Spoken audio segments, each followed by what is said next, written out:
Welcome to this week's Khyber Pass podcast. I am your host, Paul Metzger.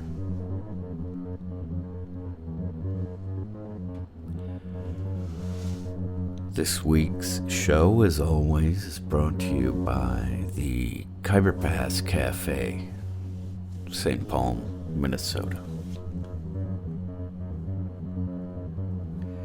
Offering authentic Afghan cuisine that reflects a unique mix of peoples and cultures.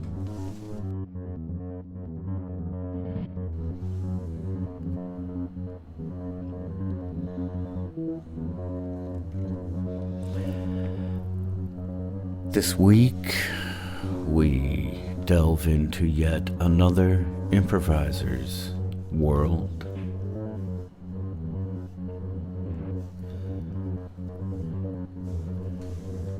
Investigating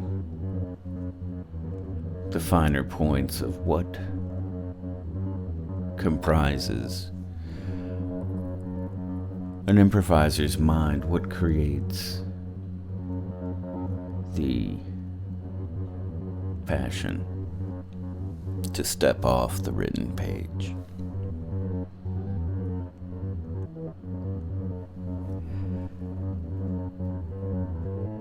Afrisando sits down and we discuss things that led him toward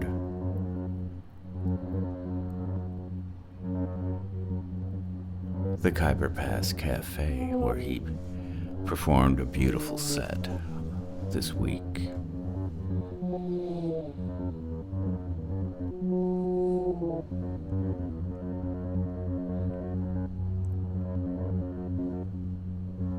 He performed on a variety of instruments, soprano saxophone, laptop,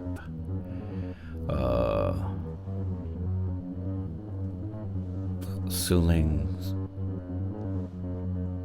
sarnai, in a reimagining of Indonesian music and sound, particularly from Central Java, West Sumatra. I have a short instrumental section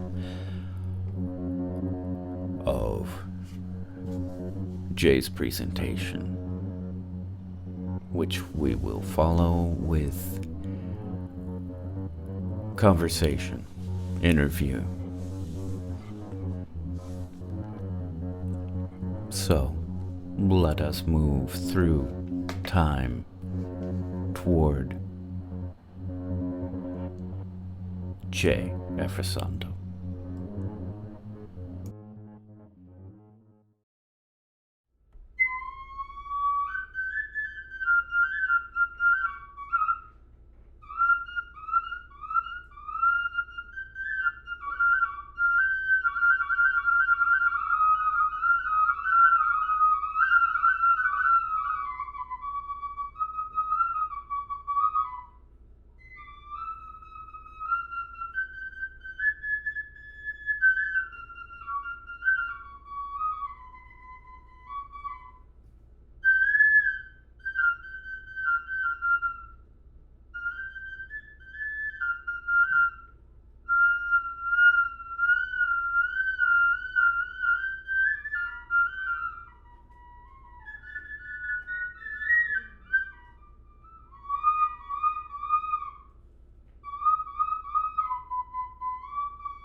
welcome, Jay, to Kaiser Pass. You have a concert this evening. Thank you. I'm excited to get a chance to hear you play. I'm excited too. Yeah, Yeah. yeah, that's really cool. Yeah. And now, forgive me, but the pronunciation of your last name, how do you say your J? Afrisando? Afrisando. Yeah. Okay. Great. Yeah. Yeah. I'm very limited with It's okay. pronouncing stuff, so apologize for that. So I'd like to start off by kind of going back in time with you to your childhood. Mm-hmm. Maybe before music was a big part of anything, and you were just like a kid. And tell me about that a little bit. So, in elementary school, I used to play recorder, the wind instruments recorder, and a melodion. Oh, right, yeah, I know those. Yeah. So they had that at your elementary school? Yeah, because they taught us to play this instrument. So so we had to play this. Yeah. Yeah. You had your choice of one or the other, or did they? No, they just gave us those two instruments. Okay. Yeah. But then in junior high school and senior high school, I didn't really. I was not really into like involved into music. Okay. Yeah. What were you involved in around then? Well,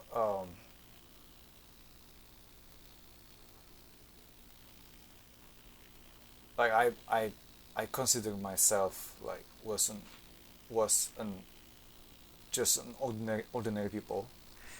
Then I was involved with schools as usual, with homeworks, and I kind of consider myself had no life in quote. Like, Oh, yeah, I see what you're saying. Yeah. yeah, because like my life was just so. So Then, things were you didn't. Nothing had sparked you yet. Maybe it sounds like you. yeah, I like at the time I like biology. Mm-hmm. I like a little bit chemistry, a little bit mathematics, but not really get into music. Uh-huh. Yeah. Yeah, but I see what you're saying though. You more. It sounds like, if I'm hearing you right, that junior high school and senior high school, Yeah. you hadn't really found something that you were really drawn to yet. Does that sound right? Yeah. In the late junior high school, my friend taught me a simple guitar playing. Yeah. Like with chord playing. Sure. Yeah, he taught me how to play like Scorpion songs. Yeah. Hotel California. Okay. Something like that. Guns Dig. N' Roses. Yeah, yeah, man, I hear it. Yeah. Yeah. And so you had a buddy who was doing that. And what was happening there with you? Was that something that excited you, or was just kind of so on it, or? I think that was exciting to me, Mm-hmm. but at that time I didn't really I couldn't really see into the future, like Sure. yeah, so I just I was interested in playing guitar At that time, you're holding it, you're feeling the instrument, Yes. and you're moving your fingers Yes. suddenly in a brand new way. yeah then And how did that feel? What was that first, when sounds are coming out and you're hanging with your buddy? I think like I felt different, Yeah. like because suddenly I felt I found something to express myself. That's a beautiful thing. Yeah, that's beautiful. Yeah, Yeah. yeah. But then in senior high school, yeah, again, I was involved with ordinary life, with Sure. school's homeworks. Mm-hmm. I still play guitar, Mm-hmm. but then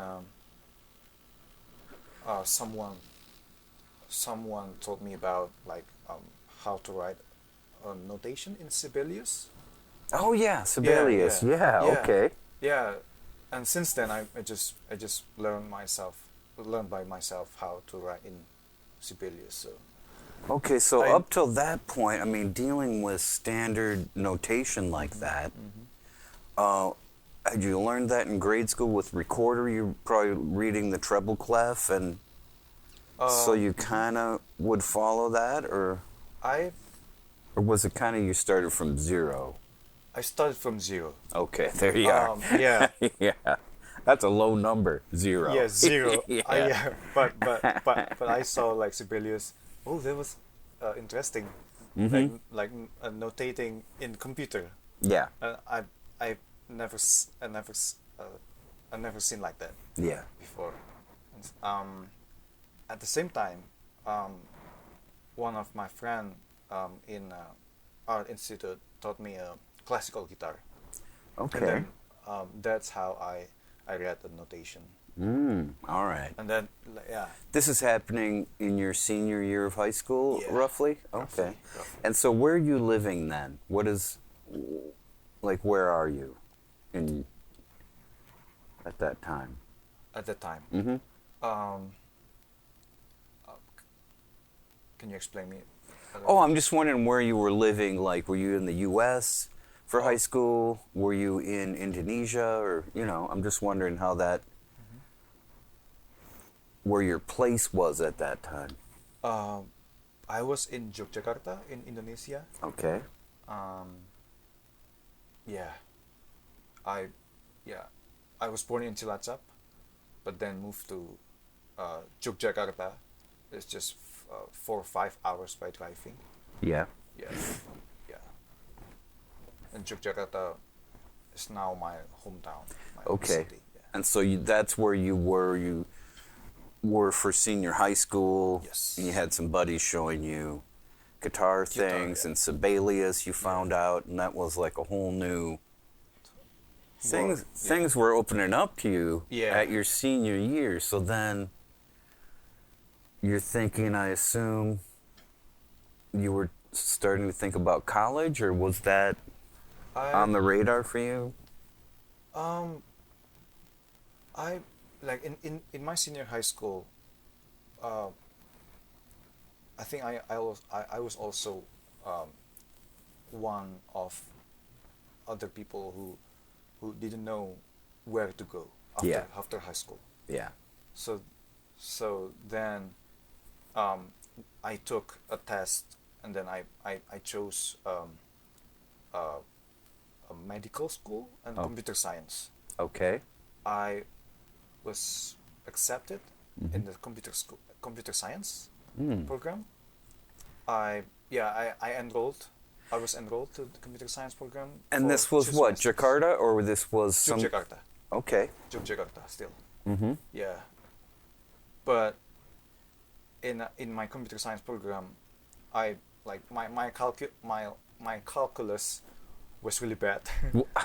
Really? Really? Yeah, really. Not so critical for computer science, though. Yes. It just isn't. Yes, like I started like from really zero, from Yeah. nothing, Yeah. while my friends started like from like they already had something Yeah. to begin with. Yeah. So again, I felt like I was lost. Yeah.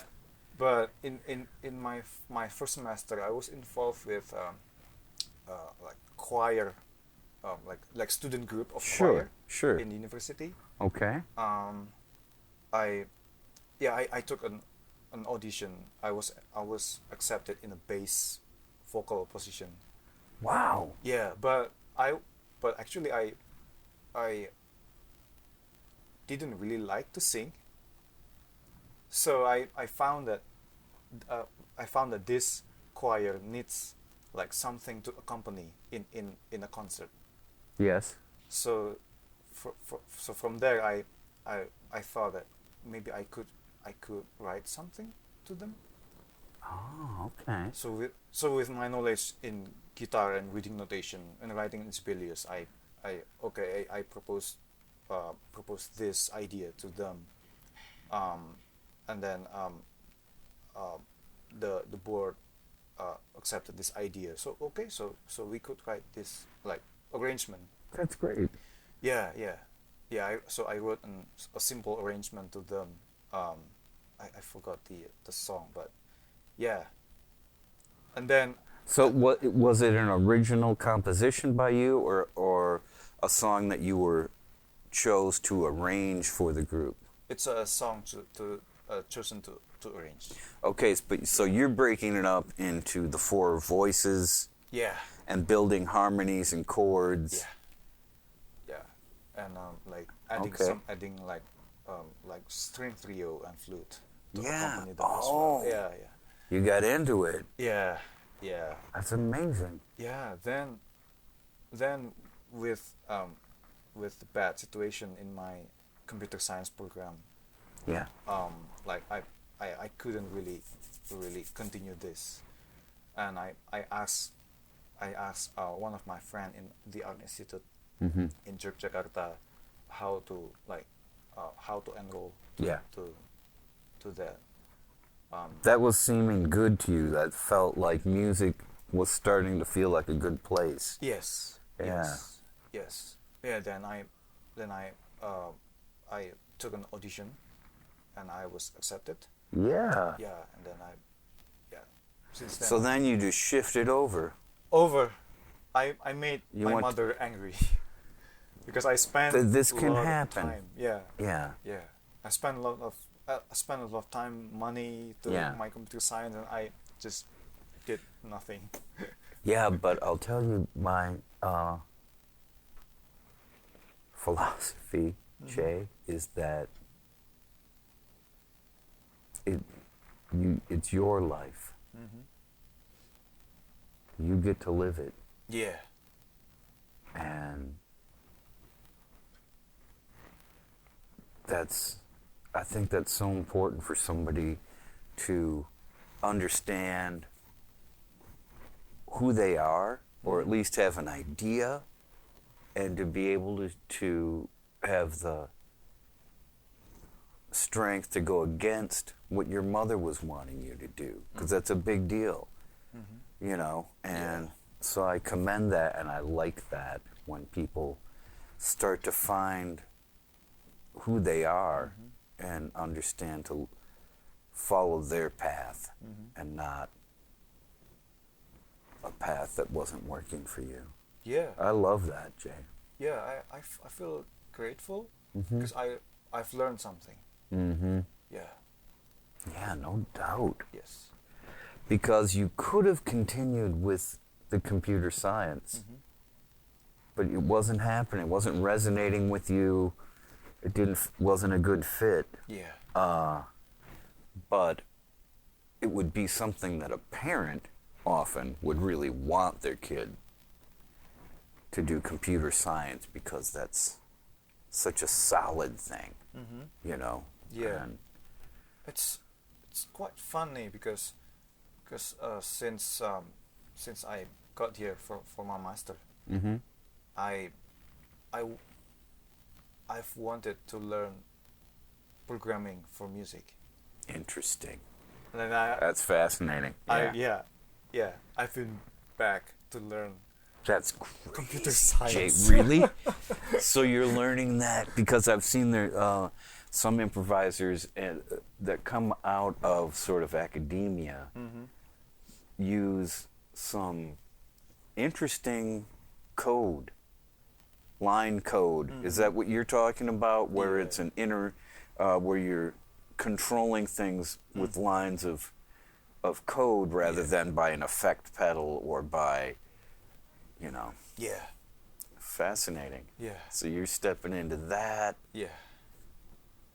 Yeah, that's great. So you went through the Art Institute, graduated. Mm-hmm.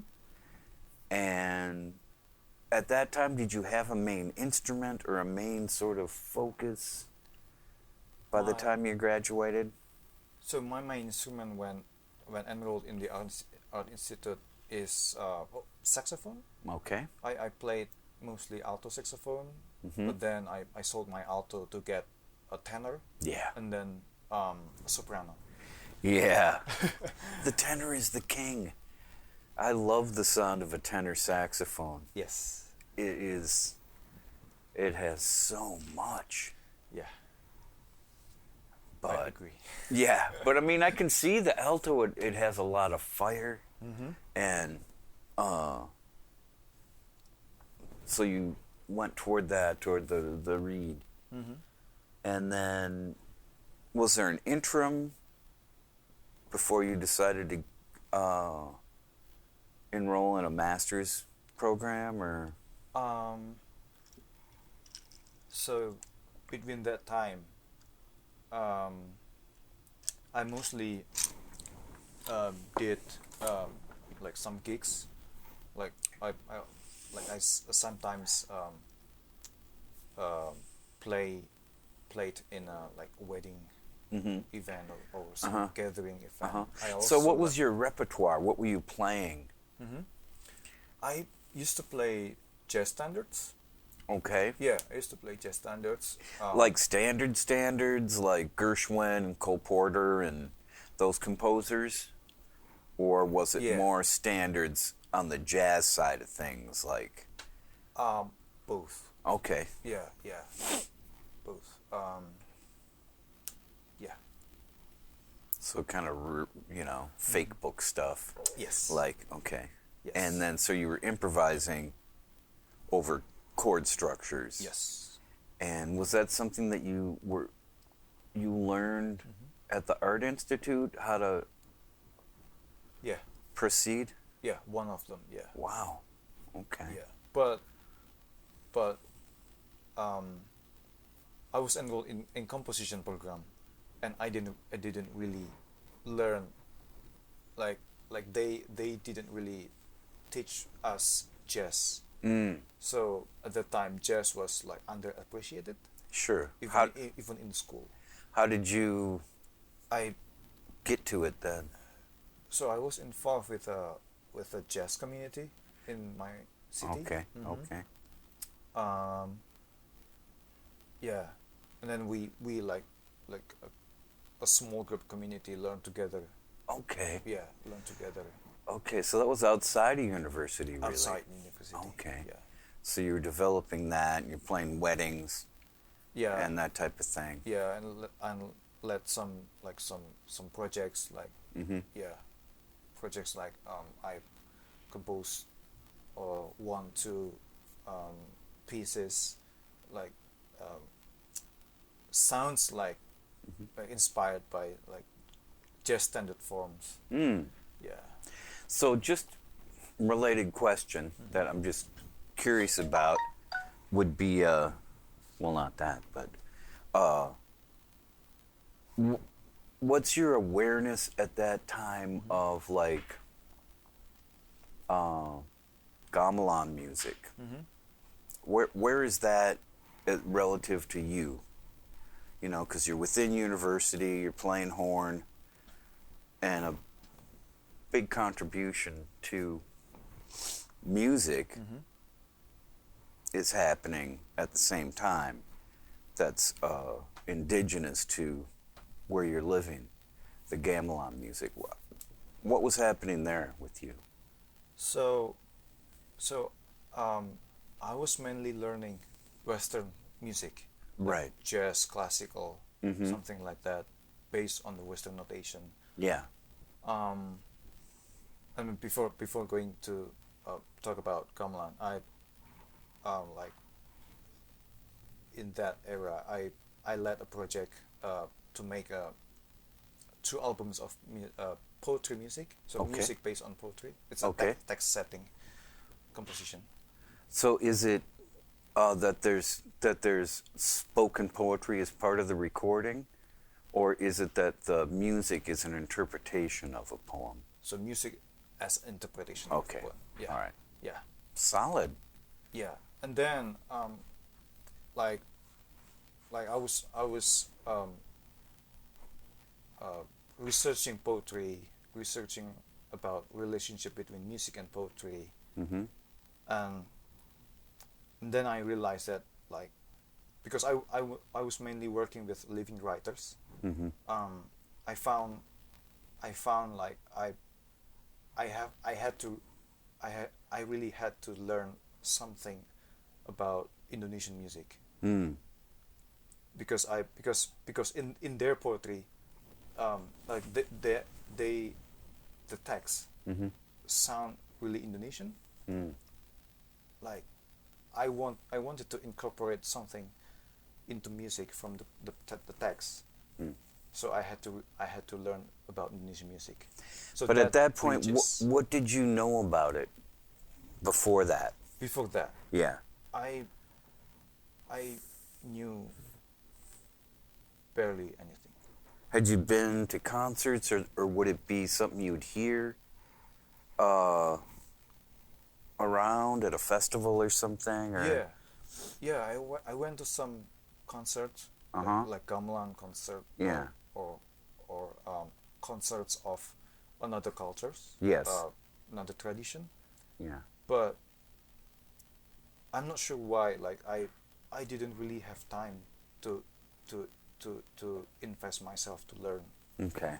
in indigenous music, Indonesian traditional music, Yeah. and it's like, okay, I really had to do something. And Okay. then in 2014, Mm-hmm. I got a chance to because my father gave me a saluang, a West Sumatra wind instrument. So I learned. So I started to learn Mm-hmm. a saluang. So Okay. so it's in What is that? Is that like a Sumatra. suling, or is it? What is it like? It's like a suling, but without a whole mouthpiece. Okay. It's an oblique flute played Oh. diagonally. Okay. I think it looks like ney. Okay. Yeah. Yeah. All right. Yeah. Then I so I learned saluang. Mm.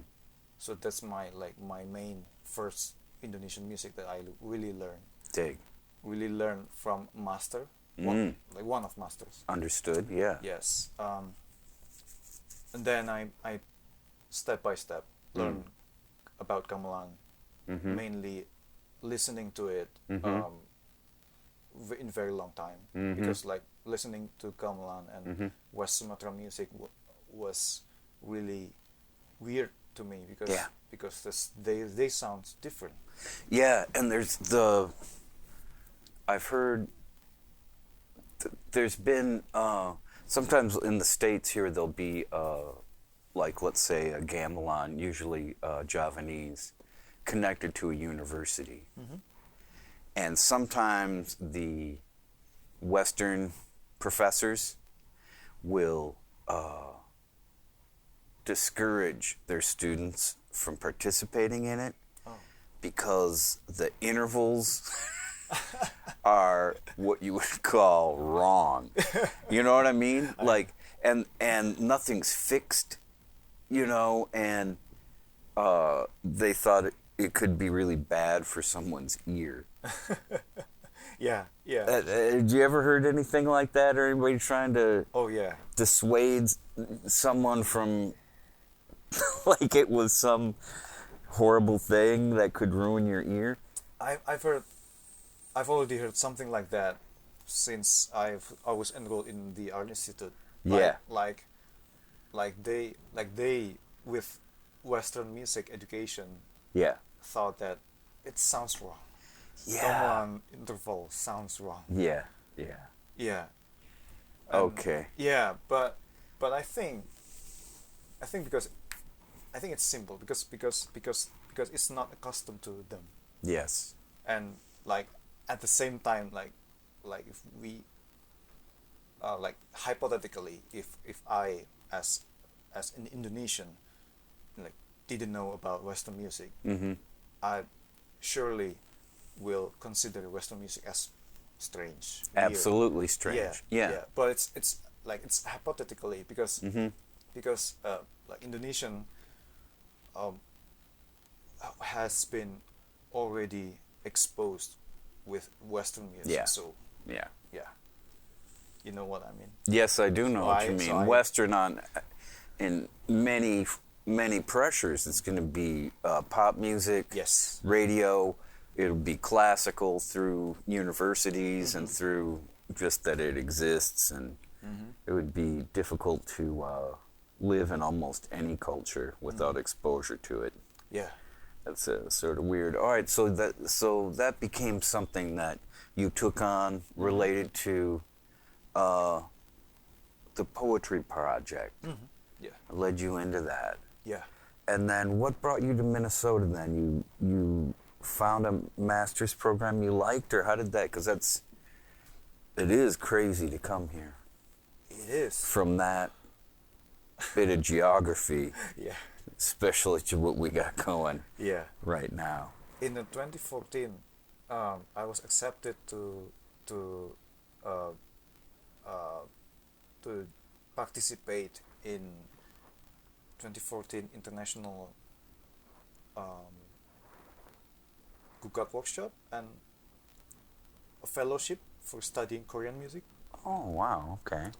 for 5 months. Where was that? June 2014 Uh-huh. in Seoul, Korea, In Seoul. South Korea. Yeah, In South Korea. okay. There. Wow. So in the workshop, I met like 17 different people from different countries, Sure. and there I met my future professor, Alex Lubet. I know. I took a class with him when I was at the U Okay. years and years ago.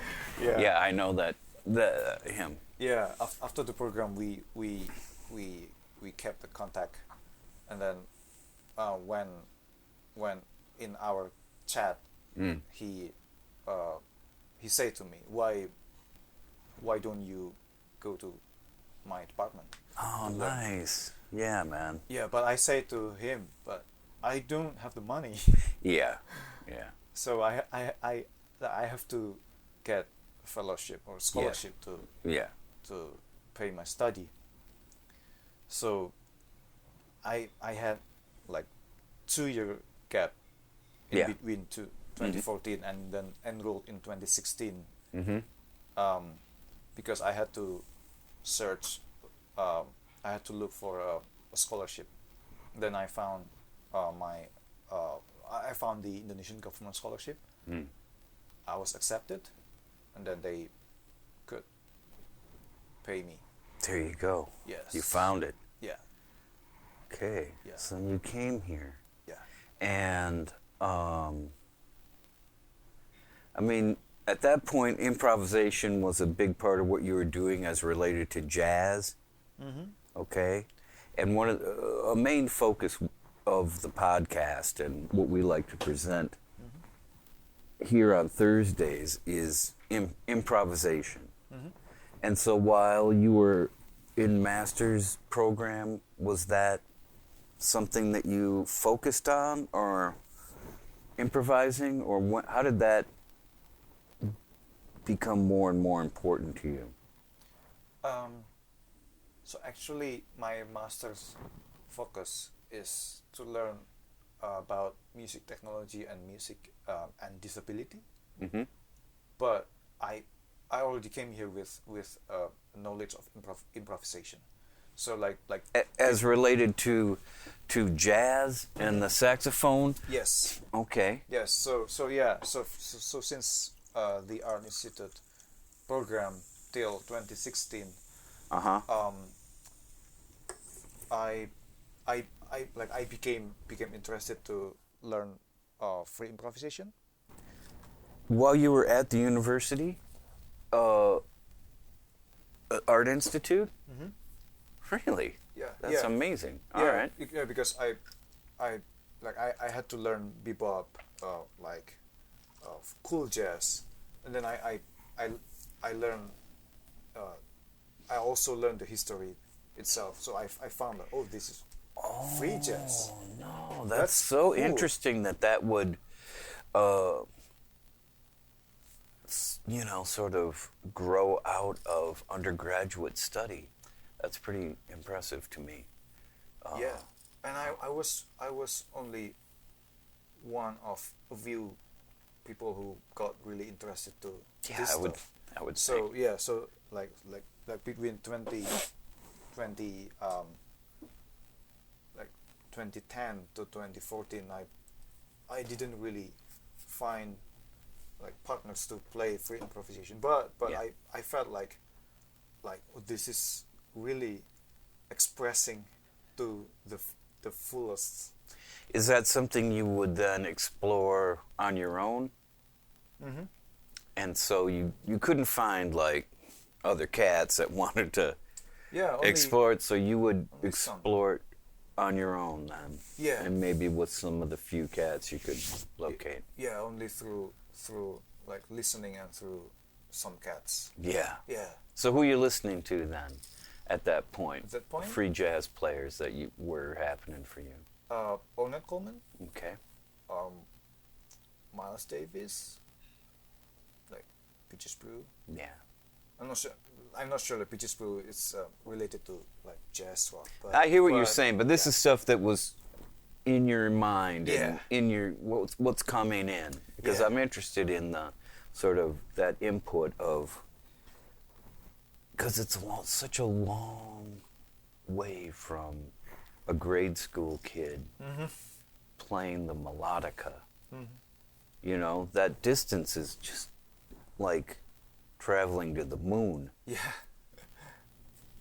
It's amazing to me when that happens, you know, like, Yeah. or from learning like scorpion licks and, you know, that's crazy. Yeah.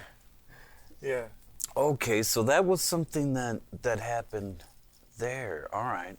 And so that brings us then, you went through that program, and just to kind of fast forward to where we're at today, where you have a solo concert tonight here with a lot of different instrumentation that you brought along. And where is that for you? I mean, that's so much even further, like, to work solo and present work that way is a very unique discipline in music, I think. And would you say that's kind of where you're at right now with what you're doing musically, or can you talk about that a little bit? So this project tonight is only one of like several interests I approach. Because like I think my perspective to music is that I like all music. I don't want to be trapped into certain genre, certain kind of medium, certain kind of rules. So in these 3 years, I did several kinds of project. Like tonight, I will be having a solo. I'm now working on 8 speaker piece. Yeah, I'm also expanding my 4 quadraphonic piece into a dome of speakers. Okay. I also work with Goya Quartet doing free improvisation. I also love some pop and folk music in Indonesia, so I work with my group called J and Gatra Wardaya. It's mainly it's a group working with text setting pieces. Okay. Yeah. So what would you say of that covers a lot of different settings and very almost disparate elements? Talk about sort of the thread that's running through all of that? What is it in you that, you know, you sit inside of each of these different projects, and if you could talk about what that is that runs through everything that attracts you to it. I'm not sure I understand your question. That's probably because it's a little foggy in my mind, but I'm thinking between, like, let's say the solo project tonight and the 8-speaker project or the quadraphonic dome, what do they have in common for you that you're finding? Is there something in common to all of them? Yes. Can you describe that? Or? Yes. I found that their music, they're something that, although it's generated or performed by different kind of people, different kind of instruments, it's something that we listen to. So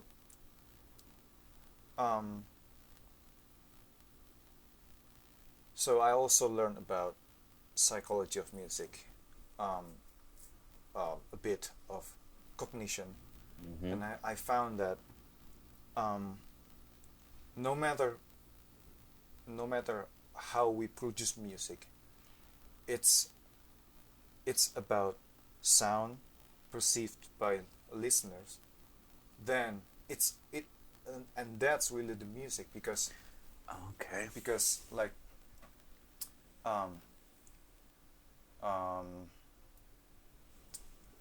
because the generation of music is different to perception of music. So, like, for me, this different kind of music are just music.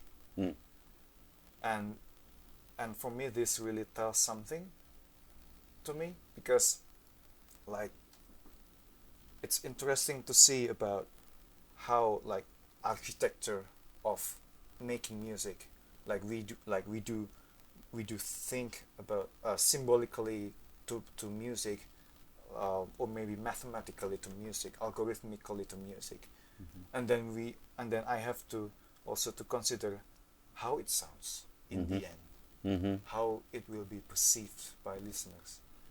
So yeah, so you know what I mean? I do know what you mean. It's yes, yeah.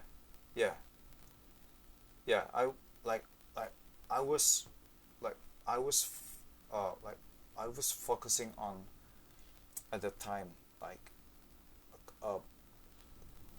the complicated making of music, but then I just realized that the beauty of music is that when we perceive it. So they're just music.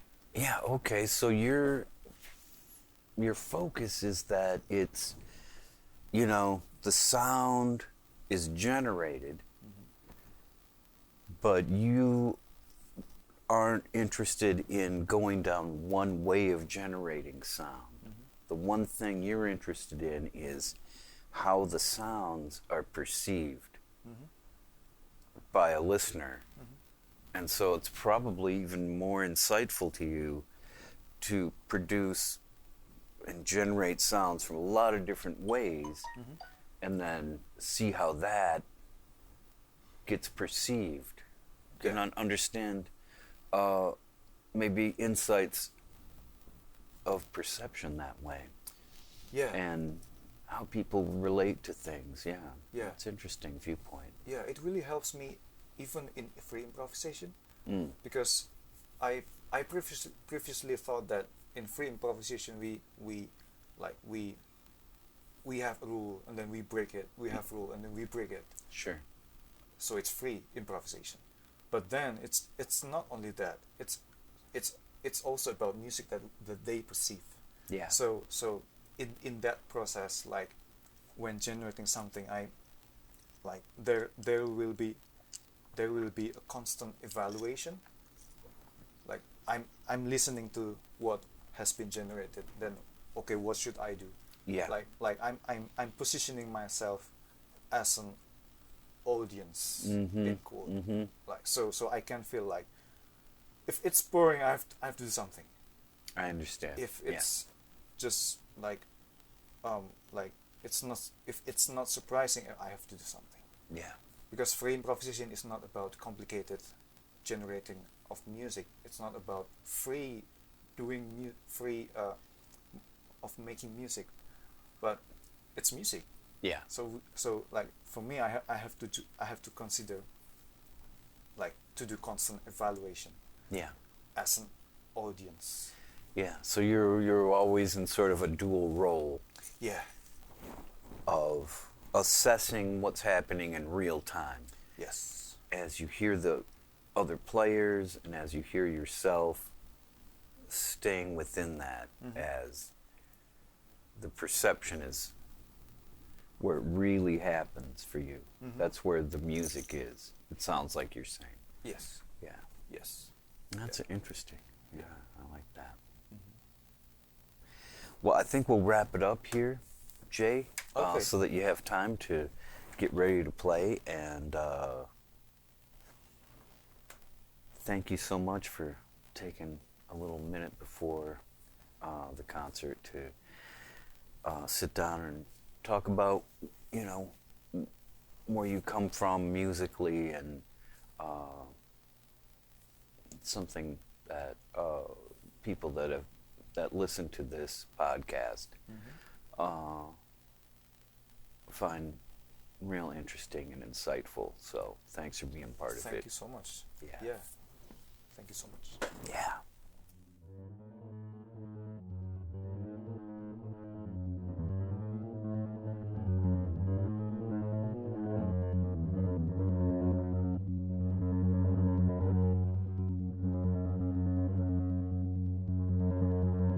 And now, we've come to the end of this episode featuring Jay Afrisando. The Khyber Pass podcast, brought to you each week by the Khyber Pass Cafe, located on Grand Avenue in St. Paul. I'm your host, Paul Metzger, bringing you interviews with improvisers,